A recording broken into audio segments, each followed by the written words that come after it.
Hindi church online की इस आराधना सभा में मैं आपका हृदय से स्वागत करता हूं।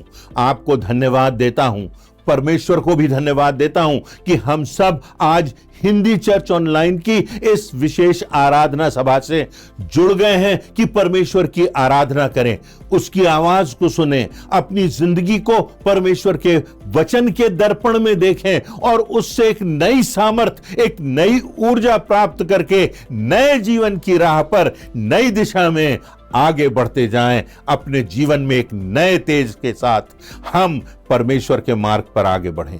तो आइए हम इस आराधना में आगे बढ़ेंगे, परमेश्वर के वचनों से सुनेंगे और देखेंगे कि आज कौन सी एक प्रमुख शिक्षा हमारे प्रोत्साहन के लिए, हमारे आत्मिक जीवन को मजबूत बनाने के लिए परमेश्वर हमको कौन से दिशा निर्देश दे रहा है।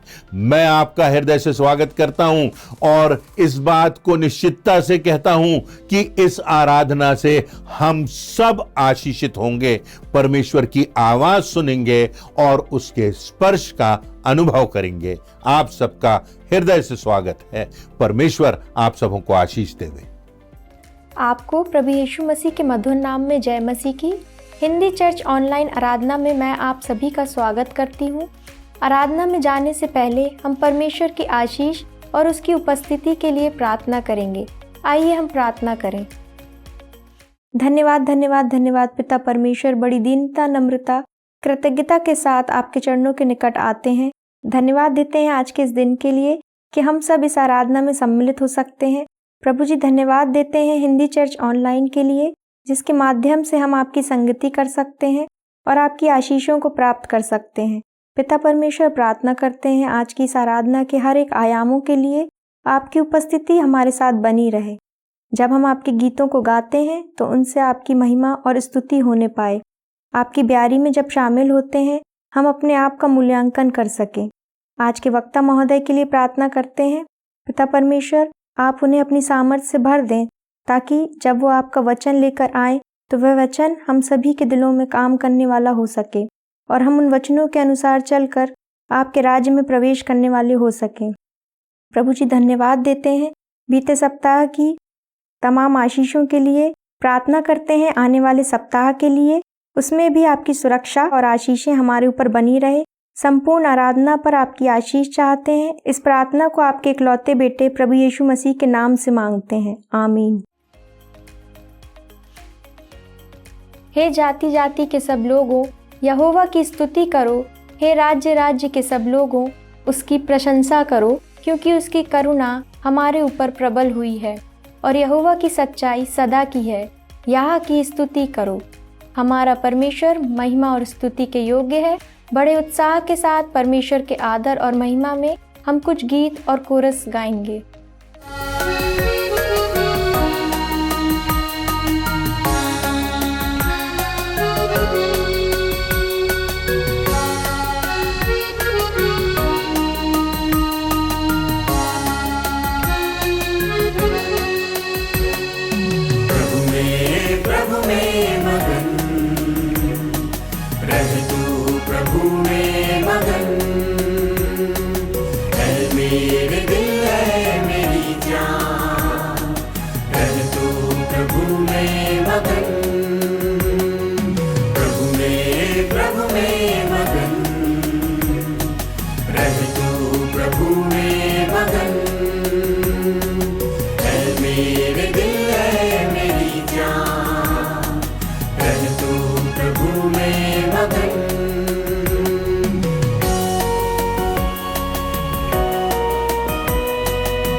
जीवन भी उसने दिया है, उसका है उसको ही दो।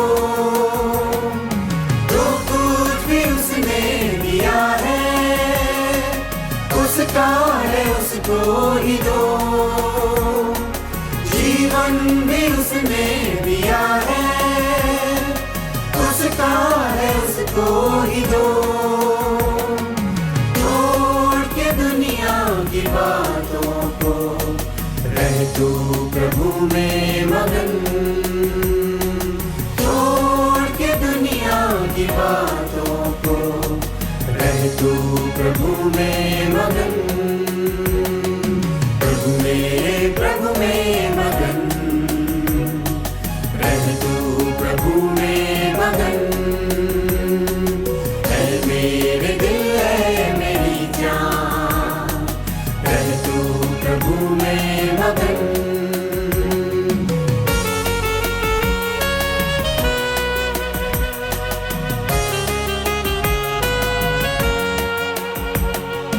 दुनिया के कितने ही रास्ते जो पहुँचेंगे ना काफिलों तक, जो पहुँचेंगे ना काफिलों तक, वो पाएंगे ना तेरे पथ को।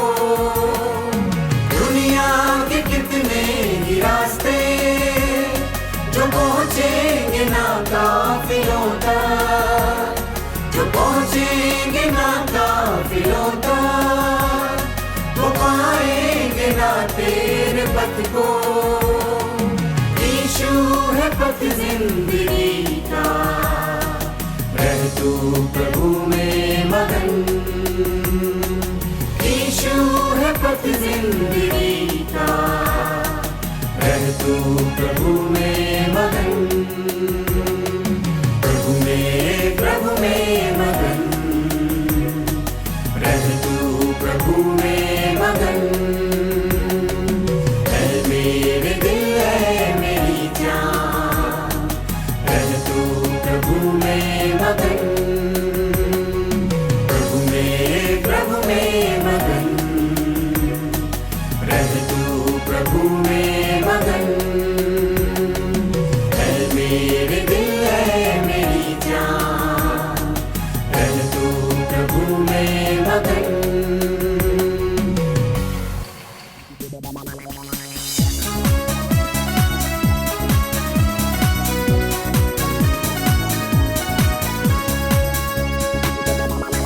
राजाओं का राजा है, वो प्रभु का प्रभु है।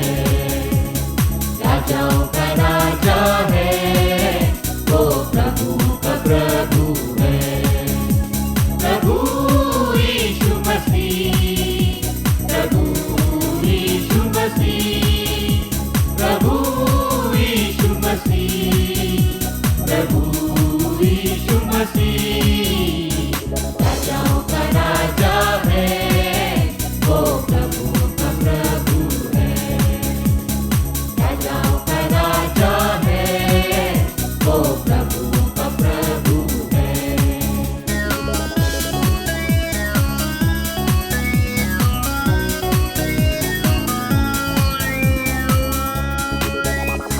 शत्रु को हरा दिया, संसार को जीत दिया, मृत्यु से पार होकर अनंत जीवन दिया। शत्रु को हरा दिया, संसार को जीत दिया, मृत्यु से पार होकर अनंत जीवन दिया। विधियों का वो लेख जो विरोध में मिटा डाला, विधियों का वो लेख जो विरोध में मिटा डाला। राजाओं का राजा है, वो प्रभु का प्रभु है। राजाओं का राजा है, वो प्रभु का प्रभु है। प्रभु यीशु मसीह, प्रभु यीशु मसीह, प्रभु यीशु मसीह, प्रभु यीशु मसीह। राजाओं का राजा है, वो प्रभु का प्रभु है। राजाओं का राजा है, वो प्रभु का प्रभु है।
प्रभु यीशु मसीह ने जीवन की बहुत ही गूढ़ बातें सरलता से दृष्टांतों के रूप में प्रकट की।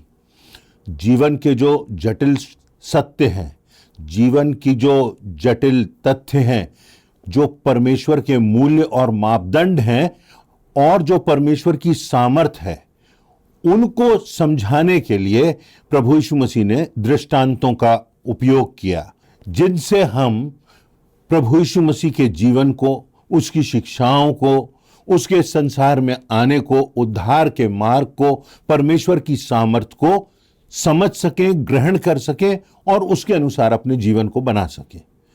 प्रभु यीशु मसीह प्रार्थना के विषय में बहुत सी प्रमुख शिक्षाएं दे रहे और प्रार्थना की जो बात है वो बहुत प्रमुख है। प्रभु यीशु मसीह के जीवन में प्रार्थना का बहुत बड़ा स्थान था और प्रभु यीशु मसीह के जीवन में अनेक बार प्रभु यीशु मसीह अपना समय निकालकर एक विशिष्ट स्थान पर कई बार चेलों को छोड़कर एकांत में प्रार्थना करने चले जाते। प्रार्थना जब प्रभु यीशु मसीह के लिए इतनी प्रमुख थी, यहां तक कि क्रूस पर से प्रभु यीशु मसीह ने प्रार्थना की, तो आज मेरे और आपके जीवनों के लिए प्रार्थना का कितना महत्व होना चाहिए, प्राथमिकता होना चाहिए, इस बात को हमें समझना है और प्रार्थना को हमारे जीवन में प्राथमिक स्थान देना है। प्रार्थना की वो शक्ति है जहां परमेश्वर की शक्ति हमारी जिंदगियों में काम करती है, जहां हम अपनी समस्याओं को, अपने तनावों को, अपनी याचनाओं को प्रभु यीशु मसीह के चरणों में ला करके डाल देते हैं और यह विश्वास जाहिर करते हैं कि प्रभु तेरी सामर्थ काम करे, हम तुझसे मांगते हैं, तू हमारे लिए मार्ग प्रशस्त करे, तू हमारे लिए मार्ग तैयार कर, प्रभु तू हमारे साथ हो। ये युद्ध जटिल है, ये समस्या विराट है, ये कठिनाई जिसमें हम पड़ गए हैं, कोई रास्ता नजर नहीं आता और प्रभु तू हमारे साथ हो, तेरी सामर्थ हम पर प्रकट हो। हर दिन से गुजरने के लिए, शैतान की युक्तियों और शक्तियों से लड़ने के लिए हमको इस प्रार्थना की आवश्यकता होती है। हमारी दिनचर्या में एक डिसिप्लिन में प्रार्थना का बहुत प्रमुख स्थान होना चाहिए। आज यदि मैं आपसे पूछूं कि क्या आप अपने परिवार के साथ प्रार्थना करते हैं? क्या आप यदि पति पत्नी हैं तो क्या आप दोनों साथ में प्रार्थना करते हैं? यह प्रार्थना परमेश्वर के साथ समय बिताने का, परमेश्वर की सामर्थ प्राप्त करने का, अपने मनों के बोझों को प्रभु के चरणों में लाने का एक सशक्त माध्यम है। लूका रचित सुसमाचार के 11वें अध्याय को यदि आप देखें तो वहां पर हम प्रार्थना के विषय में बहुत सी शिक्षाएं पाते हैं और उन शिक्षाओं को आज हम देखेंगे।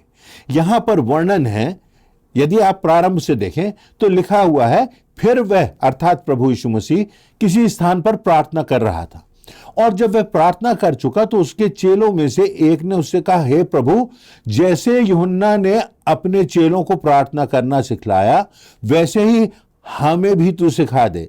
उन शिष्यों ने प्रभु यीशु मसीह की प्रार्थना में कुछ ऐसी बात देखी होगी जिससे उनको लगा होगा कि हमको यह प्रार्थना करना सीखना है।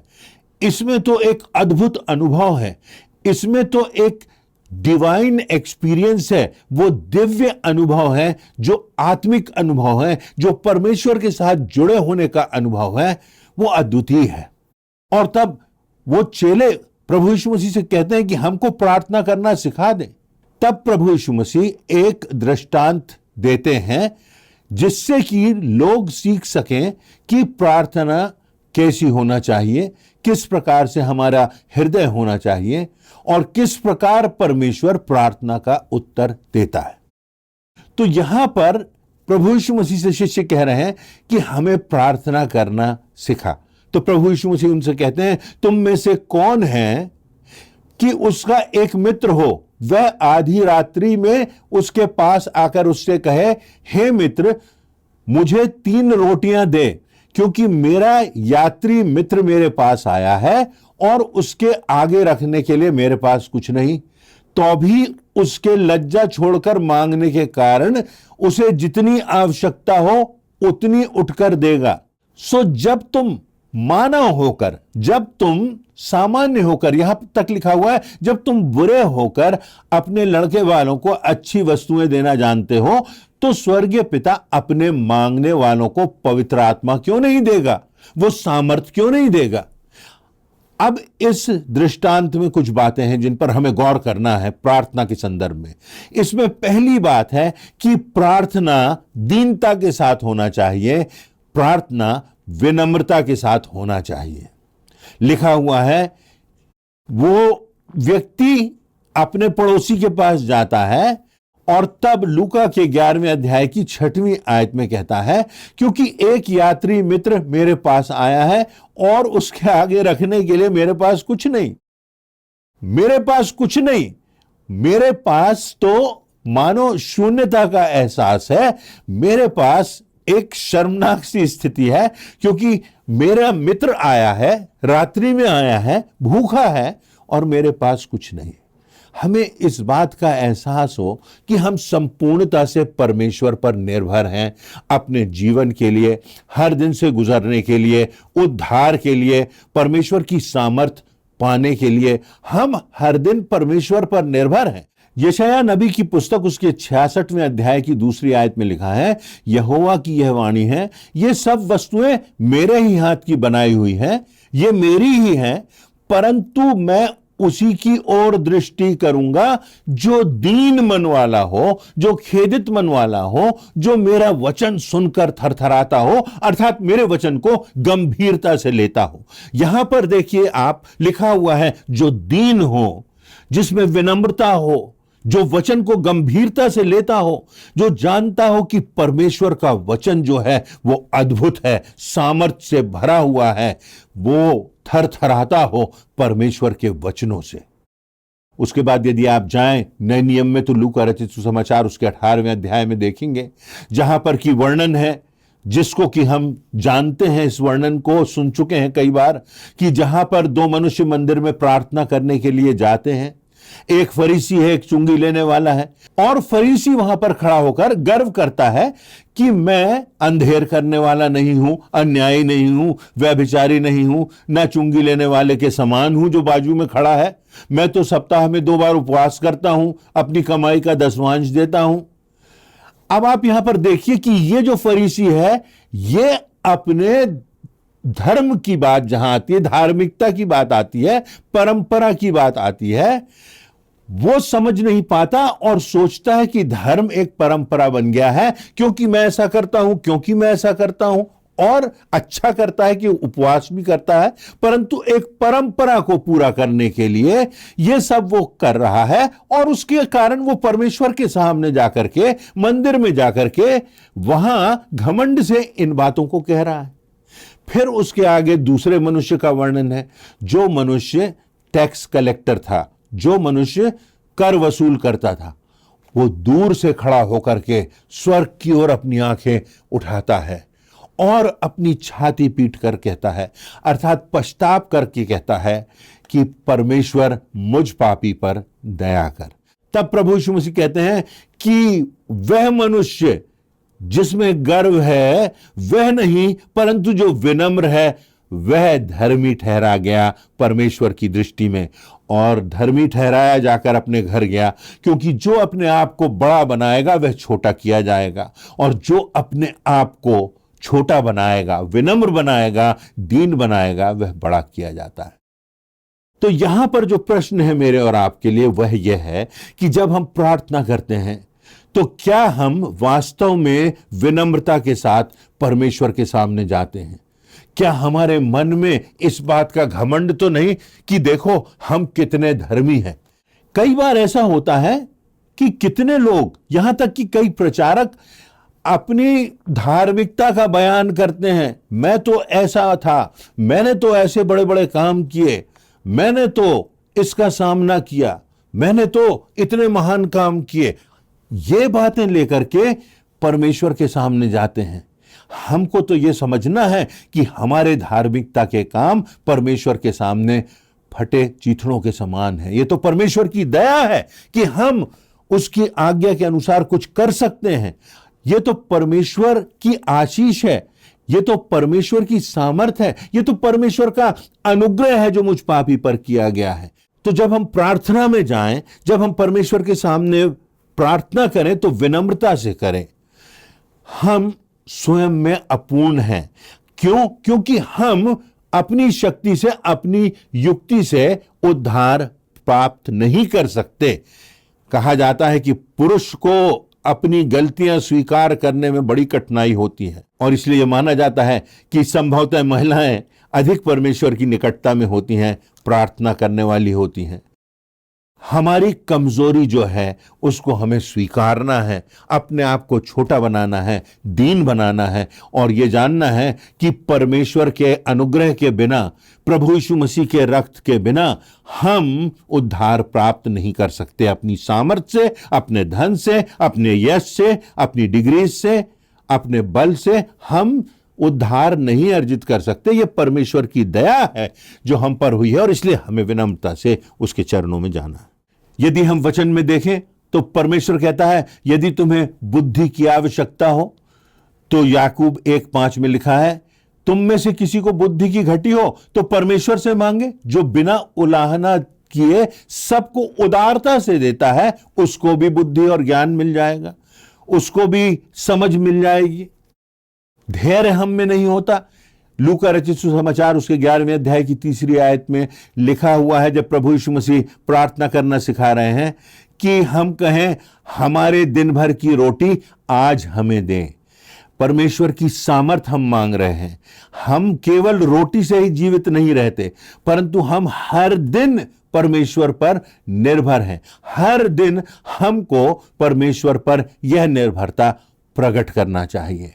हर दिन हमको क्षमा चाहिए, दूसरों को हमें क्षमा करना है तो हम क्षमा किए जाएंगे। परमेश्वर से मांगना है, उस पर हमारी निर्भरता बनी रहे। अब इस संदर्भ में लूका रचित सुसमाचार के 11वें अध्याय में जो दूसरी प्रमुख बात है वो ये कि प्रार्थना में हमारे और परमेश्वर के संबंध अंतरंग होना चाहिए। यह बहुत आवश्यक बात है। क्या मेरे और आपके जीवनों में हमारा परमेश्वर के साथ प्रथम संबंध है? परमेश्वर हमारे जीवन में प्रथम है, नंबर 1 है, प्राथमिक है। तब तो ये मित्र जो है अपने पड़ोसी के पास जाकर के रोटी मांगने का हियाव करता है। नहीं तो बीच रात में कौन उठकर अपने पड़ोसी के पास जाएगा? वही जाएगा जिसका एक अंतरंग संबंध, अपनत्व जिसका अपने मित्र के साथ हो और उसके साथ उसका गहन संबंध हो कि वो किसी भी समय कुछ भी मांगने के लिए अपने मित्र के पास जा सकता है। लूका रचित सुसमाचार उसके 11वें अध्याय की 5वीं और 6वीं आयतों में लिखा है, और उसने उनसे कहा तुम में कौन है कि उसका एक मित्र हो, वह आधी रात को उसके पास आता है और कहता है मित्र मुझे 3 रोटियां दे दे क्योंकि एक यात्री मित्र मेरे पास आया है। वो पड़ोसी के साथ उसका एक मित्रता का, एक अंतरंगता का रिश्ता था। याकूब की पुस्तक उसके 5वें अध्याय की 16वीं आयत में लिखा है कि धर्मी जन, देखिए यहां पर लिखा हुआ है, जिसका संबंध परमेश्वर के साथ सच्चाई से है, जो खरा है परमेश्वर की दृष्टि में, उसकी प्रार्थना का बहुत कुछ प्रभाव होता है। हमारी अधार्मिकता परमेश्वर की सामर्थ को रोकती है, परमेश्वर के आश्चर्य कर्मों को रोकती है। नीति वचन उसके 15वें अध्याय की 29वीं आयत में लिखा है, यहोवा दुष्टों से तो दूर रहता है परंतु धर्मियों की प्रार्थना सुनता है। और नीति वचन के ही 21वें अध्याय की 13वीं आयत में देखें तो लिखा है, जो कंगाल की दोहाई पर कान ना दे वह आप पुकारेगा और उसकी सुनी ना जाएगी। जब तुम कंगाल की दोहाई को नहीं सुनोगे तो परमेश्वर कहता है मैं भी तुम्हारी बातों को नहीं सुनूंगा, मैं भी तुम्हारे मांग पर, तुम्हारे निवेदनों पर, तुम्हारी याचनाओं पर ध्यान नहीं दूंगा। यूहन्ना 9:31 में लिखा। हम जानते हैं कि परमेश्वर पापियों की नहीं सुनता, परंतु यदि कोई परमेश्वर का भक्त हो और उसकी इच्छा पर चलता हो तो वह उसकी सुनता है। तो क्या हम परमेश्वर की इच्छा पर चलते हैं? क्या हम परमेश्वर की सुनते हैं? हमारे जीवन में वो आज्ञाकारिता है। पहला पतरस 3:7 में लिखा है, वैसे ही है पतियों, तुम भी बुद्धिमानी से पत्नियों के साथ जीवन निर्वाह करो और स्त्री को निर्बल पात्र जानकर उसका आदर करो, यह समझकर कि हम दोनों जीवन के वरदान के वारिस हैं, जिससे तुम्हारी प्रार्थनाएं रुक ना जाएं। जीवन साथी के साथ क्या आपका और मेरा व्यवहार ठीक है? इसी संदर्भ में, प्रार्थना के संदर्भ में, लूका रचित सुसमाचार के 11वें अध्याय में जो प्रभु यीशु मसीह शिक्षा दे रहे हैं, उसके संबंध में एक और बात है जो हमको प्रमुख रूप से समझना है कि प्रार्थना का अनुभव कई बार निराशापूर्ण भी हो सकता है, निराशा से भरा भी हो सकता है। अब आप देखिए लूका रचित सुसमाचार 11 और उसका 7वां पद, जहां पर लिखा है, और वह भीतर से उत्तर दे कि मुझे दुख ना दे, अब तो द्वार बंद है और मेरे बालक मेरे पास बिछौने पर हैं, इसलिए मैं उठकर तुझे नहीं दे सकता। फिलिस्तीन में उन दिनों में अक्सर जो घर होते थे, उनमें ऊपर एक भाग होता था और नीचे एक भाग होता था, और जो नीचे का भाग होता था उसमें अधिकांश वो अपने पाले हुए पशु पक्षियों को रखते थे, और ऊपर के भाग में वो सोते थे। अब यह व्यक्ति सो रहा है, ऊपर के भाग में है, उसके बच्चे सो गए हैं, मध्य रात्रि का समय है, और तब वो कहता है कि मुझे 3 रोटियां दे, और तब उसका मित्र कहता है कि अब मुझे सोने दे, क्यों तू मुझे परेशान कर रहा है। उसके मित्र को कुछ तकलीफ तो होती होगी। इब्राहिम प्रार्थना करता है कि सदोम और अमोरा बच जाएं। मूसा प्रार्थना करता है कि वो प्रतिज्ञा किया हुआ देश देख सके, ऐसा नहीं होता। वो प्रार्थनाएं हां और आमीन में नहीं स्वीकार की जाती। दाऊद प्रार्थना करता है कि उसका बेटा बच जाए, ऐसा नहीं होता। पौलुस प्रार्थना करता है कि वो कांटा निकाल लिया जाए। प्रभु यीशु मसीह प्रार्थना करते हैं कि यदि हो सके तो वह कटोरा टल जाए, और इन प्रार्थनाओं का उत्तर ना में मिलता है। तो अनेक बार ऐसा होता है कि हमारी इच्छा और परमेश्वर की इच्छा में अंतर होता है। परमेश्वर की इच्छा भिन्न होती है और उसमें भी परमेश्वर की कोई योजना होती है।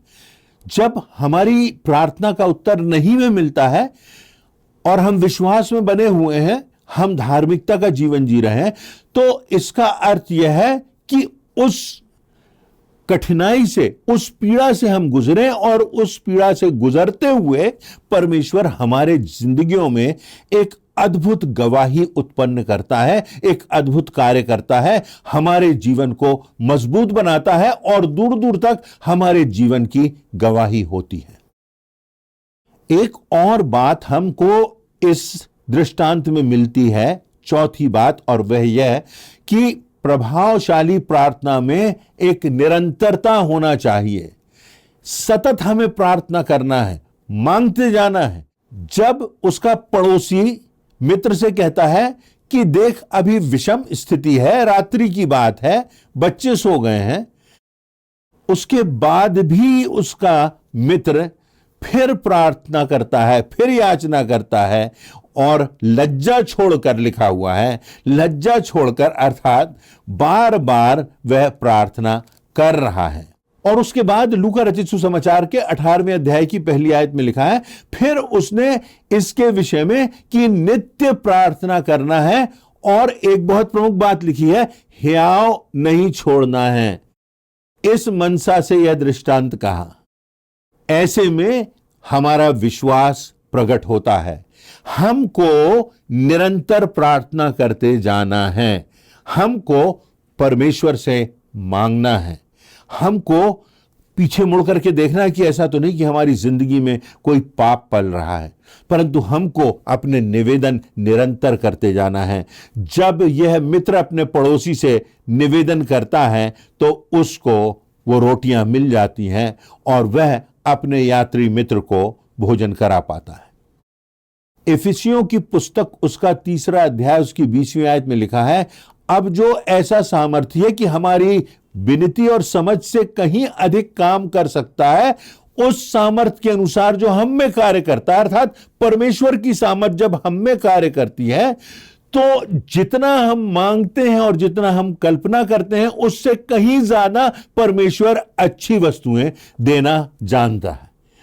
तो ये जो लूका रचित सुसमाचार में प्रार्थना के संबंध में 4 बातों पर हमने आज दृष्टि डाली, उनको हमें गहराई से देखना है, अपने हृदय को टटोलना है और ध्यान करना है कि क्या हमारी जिंदगी में वो दीनता है, क्या हम विनम्रता के साथ प्रार्थना कर रहे हैं, या आज भी हमारे दिल में घमंड है, हमारे पद के प्रति, हमारी प्रतिष्ठा के प्रति, हमारे अध्ययन के प्रति, हमारे धनवान होने के प्रति, हमारा एक सम्मान, एक बड़ा नाम हो जाए, इसके लिए हम परमेश्वर के पास अगर इन भावों के साथ जाते हैं तो हमारी प्रार्थना नहीं सुनी जाएगी। दीनता के साथ हमें प्रार्थना करना है, हमारे संबंध परमेश्वर के साथ मजबूत होना है, परमेश्वर का स्थान प्राथमिक होना है। यह बात भी हमने इस घटना में सीखी, इस दृष्टांत से सीखी।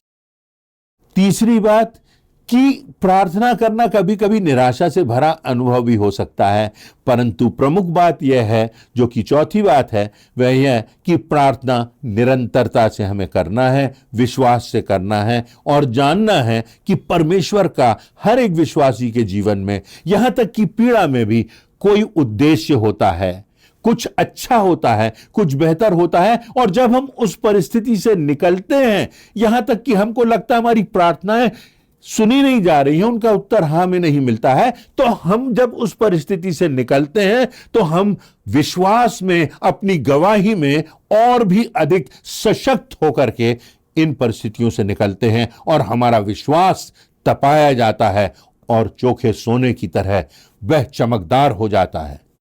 तो आइए आज हम अपने हृदय को जांचें, परमेश्वर के इन वचनों के दर्पण में अपने आप को देखें, ताकि हमारी प्रार्थनाएं परमेश्वर के सामने ग्रहण योग्य हों और हमारी प्रार्थनाएं उस परमेश्वर के सामने, जिसने हमको बनाया है, जिसने हमको मां के गर्भ में रचा है, जिसने हमारे जीवन में एक योजना ठहराई है, वो परमेश्वर जो हमारा मित्र हमसे कहता है कि मैं तेरा मित्र हूं, वह परमेश्वर जो जीवित परमेश्वर है, जिसकी सामर्थ्य जिंदा है, वह परमेश्वर जब हम उस प्रभु यीशु मसीह के नाम से मांगते हैं वो देता है। वो अपनी इच्छा, अपना उद्देश्य, अपनी योजना मेरे और आपके जीवन से पूरी करता है। इसी बात के विश्वास के साथ हम परमेश्वर से निरंतर डिसिप्लिन्ड होकर प्रतिदिन अपनी दिनचर्या में प्रार्थना की प्राथमिकता देते हुए आगे बढ़ते जाएं। परमेश्वर हमको विजयी जीवन में प्रवेश कराएगा, इस बात की निश्चितता उसके वचन में हमको मिलती है। परमेश्वर इन वचनों से आपको और मुझको, हम सबों को आशीषित करे, यही मेरी प्रार्थना है। आज के सुंदर एवं प्रेरणादायक वचन के लिए परमेश्वर को एवं उसके दास को धन्यवाद देते हैं। अभी हम प्रभु भोज में सम्मिलित होंगे, परमेश्वर के महान बलिदान को स्मरण करेंगे। प्रभु की मेज में सम्मिलित होने से पहले हम अपने मनों को तैयार करें इस गीत के द्वारा।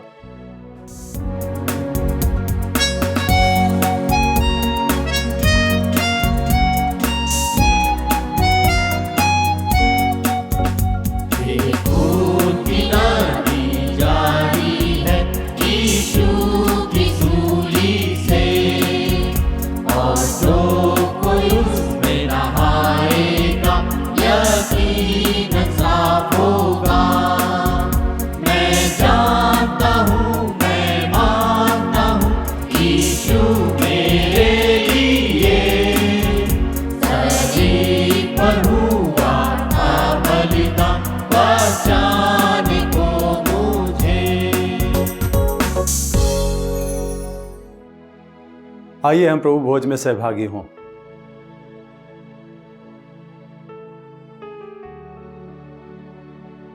प्रभु यीशु ने जिस रात वह पकड़वाया गया, उसने रोटी ली और धन्यवाद करके उसे तोड़ी और कहा कि यह मेरी देह है जो तुम्हारे लिए है, मेरे स्मरण के लिए यही किया करो। इसी रीति से उसने ब्यारी के पीछे कटोरा भी लिया और कहा, यह कटोरा मेरे लहू में नई वाचा है, जब कभी पियो तो मेरे स्मरण के लिए यही किया करो। क्योंकि जब कभी तुम यह रोटी खाते और इस कटोरे में से पीते हो तो प्रभु की मृत्यु को जब तक वह न आए प्रचार करते हो। आइए हम प्रार्थना करें। जीवित और सामर्थी प्रभु, आपके बेटे प्रभु यीशु मसीह के नाम से हम आपके सन्मुख आते हैं। आपको हृदय से धन्यवाद देते हैं आपकी बड़ी दया के लिए जो आपने हम सभी के लिए की है, और आपने अपने इकलौते पुत्र प्रभु यीशु मसीह को हमारे लिए दे दिया। उसके मारे जाने के द्वारा, उसके लहू बहाए जाने के द्वारा हम सभी का छुटकारा हो सका है। हम धन्यवाद देते हैं आपकी बड़ी कृपा और आपकी भलाइयों के लिए। जब हम इस मेज में सहभागी होते हैं, ब्यारी में सहभागी होते हैं, तो आपके नाम की तारीफ और आपके नाम की प्रशंसा करने पाएँ और इस संसार में आपके नाम के गवाह ठहरें। आपको आदर मान देते हैं, बहुत धन्यवाद देते हैं। आपके बेटे प्रभु यीशु मसीह के नाम से मांगते हैं, आमीन। जिसने भी प्रभु यीशु मसीह पर विश्वास करके बपतिस्मा लिया है वो ही इस विधि में शामिल हो सकता है। आइए हम इस ब्यारी में भाग लें।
आइए हम अपने स्थानों में खड़े हो जाएं। हम अंतिम प्रार्थना में जाएंगे। प्रार्थना के बाद प्रार्थना के रूप में कोरस गा लेंगे। उसके पश्चात परमेश्वर की आशीष ग्रहण करके आज की आराधना समाप्त करेंगे। आइए हम प्रार्थना करें। सेनाओं के यहोवा सर्वशक्तिमान दयालु अनुग्रहकारी खुदावन परमेश्वर पिता, हम धन्यवाद के साथ आपके चरणों के पास आते हैं। हम धन्यवाद करते हैं आपकी सारी आशीषों के लिए जो हम सब पर बनी रहती है। हम धन्यवाद करते हैं आपकी उपस्थिति के लिए जो आज आपने हमारी आराधना में दिया। हम पिता परमेश्वर प्रार्थना करते हैं आज के वचन के लिए प्रभु होने देना हम सबों के लिए वो आशीष का कारण होने पाए और 100 गुना फलवंत होने पाए। हम प्रार्थना करते हैं आने वाले सप्ताह पर आपकी सुरक्षा और आशीष का हाथ बना रहे। इस विनती को आपके बेटे प्रभु यीशु मसीह के नाम से मांगते हैं, आमीन। पवित्र आत्मा, पवित्र आत्मा, गुजरे चल मसीह के चरणों में। पवित्र आत्मा, पवित्र आत्मा, पवित्र आत्मा, गुजरे चल मसीह के चरणों में। पवित्र आत्मा, सिर्फ तेरे लिए यीशु, तेरे लिए, सिर्फ तेरे लिए यीशु, तेरे लिए, सिर्फ तेरे लिए यीशु, तेरे लिए मैं हाथ उठाता हूँ। घुटने टिका कर, सर झुका कर, हाथ उठाता तेरे लिए।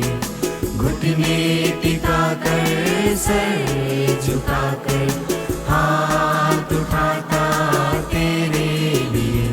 सिर्फ तेरे लिए यीशु, तेरे लिए, सिर्फ तेरे लिए यीशु, तेरे लिए, सिर्फ तेरे लिए यीशु, तेरे लिए मैं हाथ उठाता हूँ।